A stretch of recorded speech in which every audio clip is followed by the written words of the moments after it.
Moon night series के episode 2 का explanation चालू करने से पहले मैं आपको बता दूं कि इस सीरीज के पहले एपिसोड का एक्सप्लेनेशन भी आपको इसी चैनल पर मिल जाएगा। तो जिस किसी ने अभी नहीं देखा है, मैं रिकमेंड करूंगा कि आप पहले उस वीडियो को देख लें ताकि इस वीडियो को समझने में आसानी हो। तो एपिसोड 2 के स्टार्टिंग में हम देखते हैं कि पिछले रात म्यूजियम में हुए कांड के बाद स्टीवन फिर से अपने बेड पर उठता है और अब उसे पता था कि उसके अंदर उसी का एक और पर्सोना यानी उसकी एक और पर्सनैलिटी रहती है जो कि मार्क स्पेक्टर की है। फिर वो सीधा उसी म्यूजियम में पहुंचता है जो कि पिछले रात के हादसे के बाद से सील हो चुका है। स्टीवन वहां गार्ड को उस क्रिएचर के बारे में बताता है जिसने उस पर वहां कल रात हमला किया था, पर सीसीटीवी पर उस क्रिएचर का कोई नामो निशान नहीं होता। तो स्टीवन शॉक हो जाता है। स्टीवन को अब अपनी जॉब से भी हाथ धोना पड़ता है जिस वजह से वो और भी परेशान हो जाता है और चुपचाप बैठा होता है। तभी उसे एक आइडिया आता है कि उसे अपने फ्लैट में उस फोन के साथ मिले एक स्टोरेज चैम्बर की चाबी के बारे में छानबीन करनी चाहिए और वो उस स्टोरेज चैम्बर को ढूंढ भी लेता है जहां साफ साफ दिख रहा था कि यहाँ कोई तो रहता है। वहां उस चैम्बर में उसे एक बैग पड़ी हुई मिलती है जिसमें एक गन, कुछ पैसे और उसकी दूसरी पर्सनैलिटी यानी मार्क स्पेंसर का पासपोर्ट भी होता है, जिसे देख स्टीवन हैरान हो जाता है। उसे उस बैग में वो स्कैरब भी मिलता है जिसे छूने के बाद वो अचानक से एक कंपास की तरह काम करने लगती है और नॉर्थ डायरेक्शन की तरफ पॉइंट करने लगती है। तभी फिर से स्टीवन का रिफ्लेक्शन यानी मार्क उससे बातें करने लगता है, जहां मार्क स्टीवन से बोलता है कि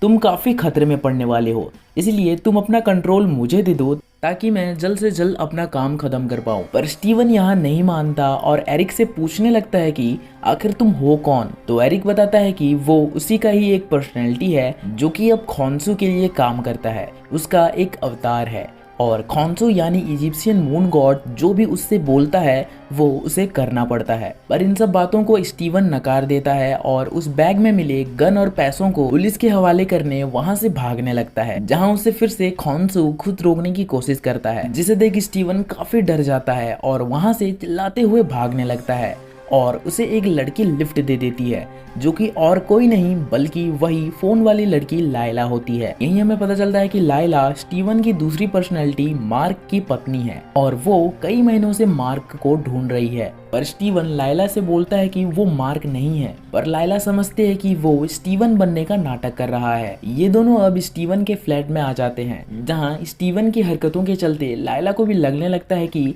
स्टीवन सच बोल रहा है। यहीं स्टीवन लायला को वो स्कैरब दिखाने वाला होता है, पर मार्क उसे ऐसा करने से रोक लेता है क्योंकि उसे देखने के बाद लायला की भी जान मुसीबत में पड़ जाएगी।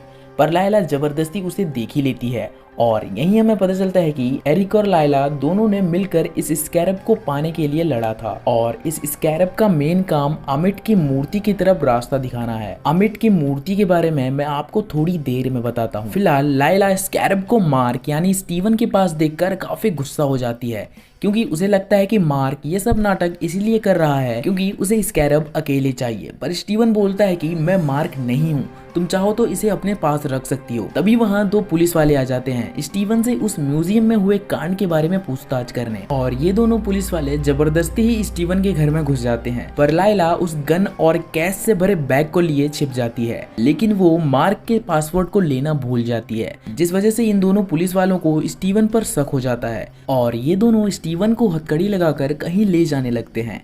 तभी हमें पता चलता है कि ये दोनों असल में पुलिस वाले नहीं होते बल्कि आर्थर के आदमी होते हैं जो कि स्टीवन को सीधा आर्थर के पास ले जाते हैं। ये जानकर स्टीवन काफी डर जाता है। तभी एरिक उसे कंट्रोल उसे देने को बोलता है क्योंकि यहाँ काफी ज्यादा खतरा था, पर स्टीवन ऐसा बिल्कुल भी नहीं करता क्योंकि उसे अब एरिक की सच्चाई पता चल चुकी थी कि कैसे उसने इजिप्ट में कई मासूमों को मौत के घाट उतारा है, जिस वजह से वो अब उसे कंट्रोल देना नहीं चाहता था। तभी वहाँ आर्थर आ जाता है और स्टीवन को अपने साथ ले जाकर पहले तो उसके साथ काफी अच्छे से पेश आता है और उसे बताता है कि वो भी खोंसू का अवतार रह चुका है, पर अब वो अमिट की सेवा करता है जो कि मौत की भक्षक है और वो खोंसू की तरह बाद में बुरा काम हो जाने पर बुरे लोगों को सजा नहीं देता बल्कि बुराई होने से पहले ही उसे जड़ से मिटा देती है, जिस वजह से आर्थर अमिट को फिर से जीवित करना चाहता है और इस काम के लिए उसे स्कैरब चाहिए जो कि स्टीवन के पास है। हम देखते हैं कि स्टीवन यहाँ अमिट के विरोध में बोलता है कि क्या किसी के जुर्म करने से पहले उसे सजा देना सही है।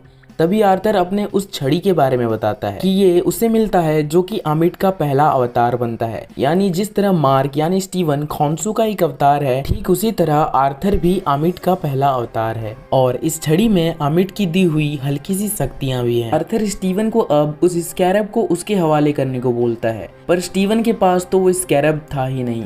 वो तो अभी लायला के पास था, जो कि वहाँ स्टीवन की मदद करने पहुंच जाती है और स्टीवन को वहाँ से भगाने लगती है। अब आर्थर इस छड़ी की शक्तियों का इस्तेमाल करके फिर से वो क्रिएचर को समन कर लेता है, जो कि अब इन दोनों के पीछे फिर से पड़ जाता है। ये दोनों एक कमरे में छिपे हुए होते हैं, जहां लायला भी बोलती है कि तुम जल्दी से उस सूट को समन करो, यानी इनडायरेक्टली वो उसे मून नाइट बनने को बोल रही थी। इसका मतलब लायला को भी पता था कि एरिक मून नाइट बन सकता है। खॉन्सू और मार्क भी उसे फोर्स करने लगते हैं, क्योंकि अब इन दोनों की जान खतरे में थी। तभी वहाँ वो क्रिएचर आ जाता है, जिसे बस स्टीवन ही देख पाता है। वो क्रिएचर स्टीवन पर हमला कर देता है और उस बिल्डिंग से गिरते वक्त स्टीवन आखिरकार वो सूट को समन कर ही लेता है। पर हम देखते हैं कि वो मून नाइट में नहीं बल्कि मिस्टर नाइट में तब्दील हो चुका है। यानी जिस तरह स्टीवन मार्क का एक अलग पर्सोना यानी पर्सनैलिटी है, उसी वजह से मून नाइट का भी एक अलग ही पर्सनैलिटी यानी मिस्टर नाइट, जिसे मार्क नहीं बल्कि स्टीवन ही कंट्रोल कर लेता है। यहाँ स्टीवन यानी मिस्टर नाइट और उस क्रिएचर के बीच फाइट हो जाता है, पर वो क्रिएचर मिस्टर नाइट पर भारी पड़ रहा होता है, जिस वजह से स्टीवन मार्क को पूरा कंट्रोल दे देता है और वो फाइनली मून नाइट में बदल जाता है। और कुछ देर मून लाइट में उस क्रिएचर को अपने पीछे दौड़ाने के बाद मून नाइट उसे मार ही डालता है और फिर से नॉर्मल फॉर्म में आ जाता है। पर एरिक के पास कंट्रोल होने की वजह से अब स्टीवन एरिक की तरह कांच में कैद नजर आता है। पर एरिक गौर करता है कि इतनी भाग दौड़ के बीच उसने स्कैरब कहीं गिरा दिया है और वो आर्थर के हाथ भी लग चुका है। ये बात खॉन्सू को पसंद नहीं आती, पर एरिक उसे भरोसा दिलाता है कि वो कैसे भी करके उस स्कैरब को उसके पास लेकर आएगा। तो खॉन्सू मान जाता है, क्योंकि उसके पास भी कोई चारा नहीं था और इस काम को करने के लिए अब एरिक को वो इजिप्ट ले जाता है। इसी के साथ ये एपिसोड भी यहीं एंड हो जाता है। अब आखिर स्टीवन का क्या होगा, ये सब का आंसर आपको एपिसोड 3 के एक्सप्लेनेशन में पता चली जाएगा। तो उसे मिस नहीं करना चाहते तो चैनल को सब्सक्राइब करो और घंटे के बटन को भी दबा देना। मिलते हैं अगले वीडियो में।